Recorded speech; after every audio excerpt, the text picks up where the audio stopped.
If your product isn't making money, I hate to break it to you, you don't have a business, you have an expensive hobby. I know that might sound harsh, but I was in that boat. I had amazing products and amazing services. I was pouring my blood, sweat, and tears into them, but I couldn't charge what I needed to charge. And I was trying to build a business. I wasn't trying to build a nonprofit or a charity. And so figuring out your monetization strategy as well as your business model is so important, because at the end of the day, you can have the best intentions, the most beautiful brand, the best products, but if people aren't willing to pay for it or you don't know how to monetize it, you don't have a business. Let's talk about how you can monetize and how you can ensure you have a profitable business model in this video. Many founders get stuck here because they are so passionate about their mission and what they're creating. However, it is equally important to make sure you're building a viable business model. The reality is, without a clear way to make money, you're going to burn out of cash, or worse, run out of resources before your idea even hits the ground running. To run a business that is both impactful but also sustainable, you need to be able to make revenue and have profits left over. When I first started my business, a sustainable fashion consultancy, in the early days, there was no consultancy. It was just raising awareness for sustainable fashion. I was working a 9-to-5, and although I was learning so much, I wanted to make more impact. When I found out about the fast fashion industry, there was a fire under me to do something about it. So I started blogging about it. I put together an ebook talking all about the fast fashion industry and what people could do to become more sustainable. I also started a podcast called Recloseted Radio. Inadvertently, I had started building a media business, but I didn't really assess if the problem or the market size would be big enough to help me achieve my revenue and profit goals. A few months down the line, I quickly realized there wasn't a lot of monetization opportunity here, unless I really grew my media empire and was able to charge for ads or sponsorship, but that's not really what I wanted to do.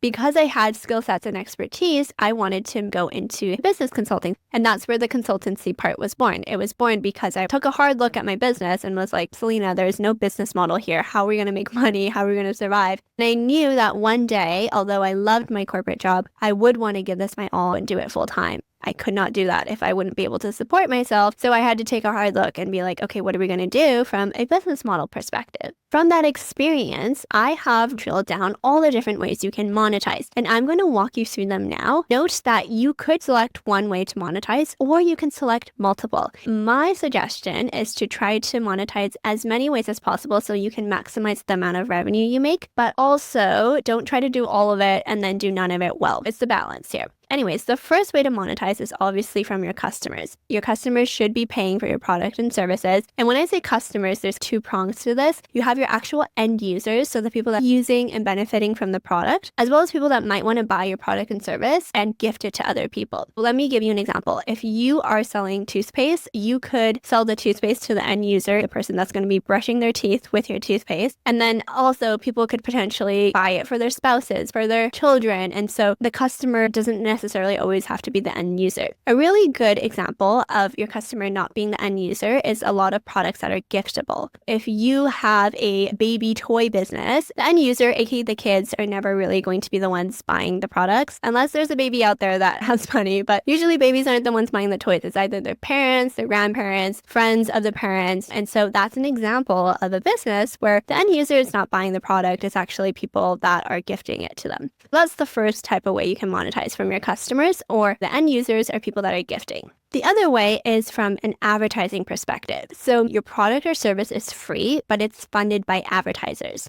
Instagram and Facebook are free for the users, but we get a lot of ads served to us. Another example could be apps that you use where it's free for you to download, it's free for you to make an account, but as you're using the app, you get ads served to you, and that's how they're able to fund it and allow it to be free for you. Another way you can do this is by getting sponsorships, similar to the ads, but think about it more like a media business, where if you have a podcast or a YouTube channel, people can sponsor what you're doing, and you can make the podcast and the YouTube video free for your audience because it's being paid for by your sponsors. The last one I want to talk about is selling data. If you have a vast amount of data on your hands, other companies may want to pay to have that data. This is one that's a little bit tricky. I would say if you manage people's payment information, if you are managing people's healthcare information, like really sensitive, secure topics, I probably wouldn't sell that data. If you also are trying to build a brand of trust, making sure that you're putting your customers first, then I would probably veer away from the selling data part, because I do think there's so much money to be made already with your customers, ads, and sponsorships potentially as well. I hope you can see there's a lot of different ways you can monetize. And ideally, depending on the business you're running, you're able to take advantage of a lot of these different options. I will say predominantly you want to be making sure that your customers, either the end users and or the gifters, are the ones funding your business.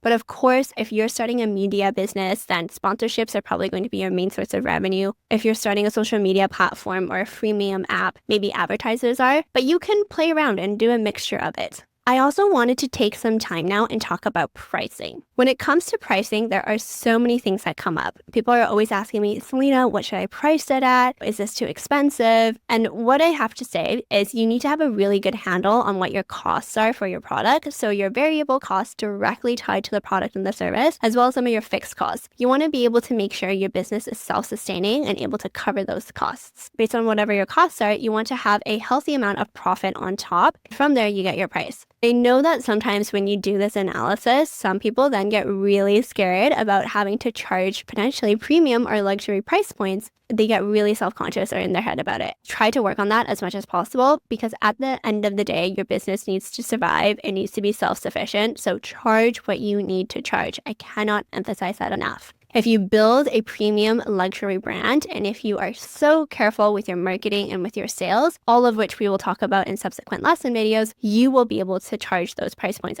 At the end of the day, if you are solving a problem, you're solving a pain point, and people see value in the product, then they will pay whatever it takes to get it. And an example is any designer or luxury product. You could buy a bag from any brand, but why are Hermes and Chanel bags increasing year after year? Why are they so hard to get? Why are they literally the price of a used car? It's crazy if you think about it. But if Hermes and Chanel had the audacity to charge those price points, you can have that audacity as well. It's all in the marketing, the sales, intentionality of every single customer touch point. And we will talk about that. But I just wanted to insert this small snippet about pricing because it's something that a lot of people struggle with. They struggle with the notion of being able to charge so much and worry that their customers aren't going to pay for it. At the end of the day, if your ideal customer sees value in what you're trying to provide and it's going to solve a pain point and a problem, charge what you need to charge and they will pay for it. Trust me. There's also a lot of consumer psychology around pricing too, because if you make something too cheap or it seems too good to be true, people get suspicious about it. And then the last thing I wanted to touch on is customer lifetime value. When it comes to your customer, you always want to be thinking about their journey with your business. How can you continue to support them? How can you continue to engage with them? I'm sure you've likely heard this before, but it's so much easier to sell to existing customers than go out and get new customers because you have built-in trust already. You have that credibility. They hopefully have had a good experience with your product and services, so they'll come back and want more.